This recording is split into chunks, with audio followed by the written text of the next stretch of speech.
Hi everyone, welcome to VAR Fashion's YouTube channel. My name is Eunice. So today I'll be showing us how I made this beautiful spiral structure you see on this corset dress. This is the back view. I hope this is what you would like to learn. Kindly stay tuned while we get right into the tutorial. Okay, so the materials needed to achieve the spiral structure is your fishing line, your organza fabric, and of course your matching thread. Okay, so I have 1 yard of my organza fabric. I'll go ahead to fold the savage 3 times. That I'll be folding 1/4 of an inch or less than 1/4 of an inch, and then you fold again and fold again. This is to just give strength to the savage of your organza fabric. And then having done that, I'm going to leave a space of 1/2 inch, and then I'll sew on 1/4 inch again.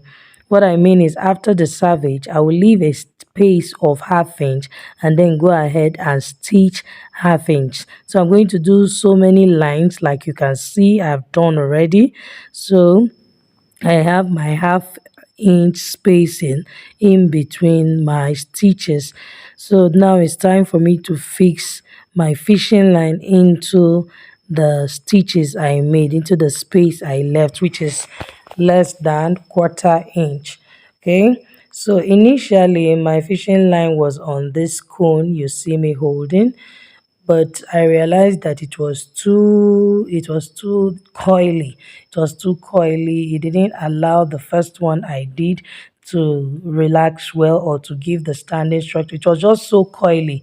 So I had to unreel it, and then I rolled it on my arm here. As you can see, I rolled it on my hand. So that was how I came about this size. Of course, I didn't just roll it. While I was unrolling it, I was using my iron to iron it today. So that was how I came about this size, which I am very, very okay with. The way it was when I bought it from the market was very coily. So it would just be like it was just too coily for me.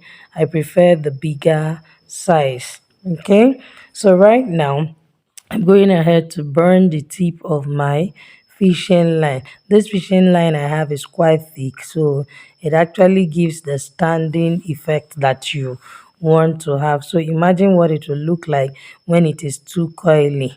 Okay, so it will be strong and then you'll not be able to handle it. You can't drag it to create the structure you want. Okay, so after burning the tip, I'm now going to begin to insert it into my 1/4 inch stitches. That's the less than 1/4 inch stitches I have. So I'll go ahead to insert it till I get to the other end. So the effect of this burning, it just makes the tip a little blunt, so it reduces the number of pokes you will have on the organza.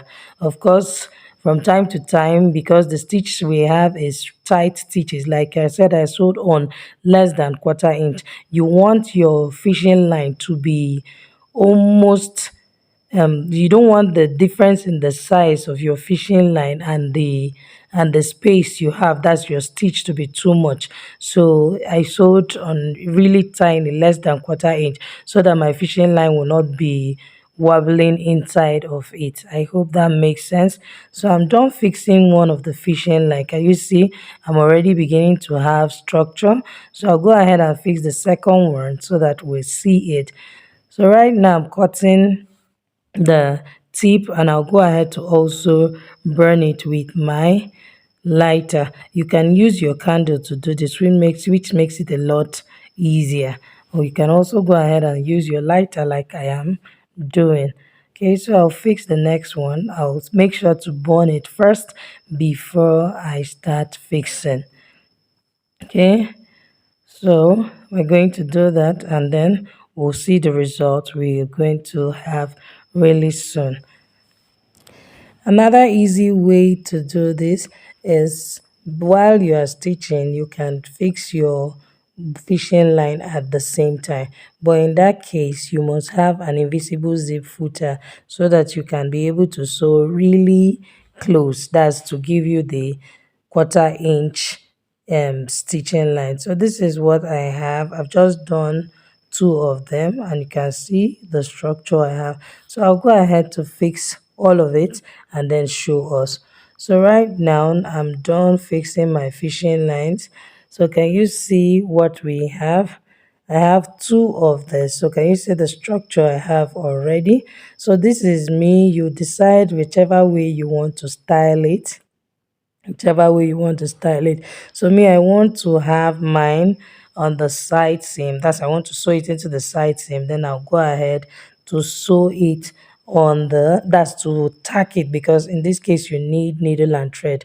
Okay, but before doing that, the tips, I'm going to use my cutting bias to turn, that's to cover up the tips. You don't want to leave those sharp parts to poke your client or poke your own body. So you want to just use your cutting bias to turn that part, that's to trim that part and cover it up neatly. So that's just what I'm going to go ahead and do. And I'll also do it on the other side and repeat the same thing on the second one. Okay, so after I was done finishing it up with my bias to make it look neat, I went ahead to style it on my dress. This is just the way I want it, and it came out beautiful. I hope you enjoyed making this video with me. Like this video, share it, subscribe to my channel. Do not forget to put on the notification bell. Bye. See you in my next one.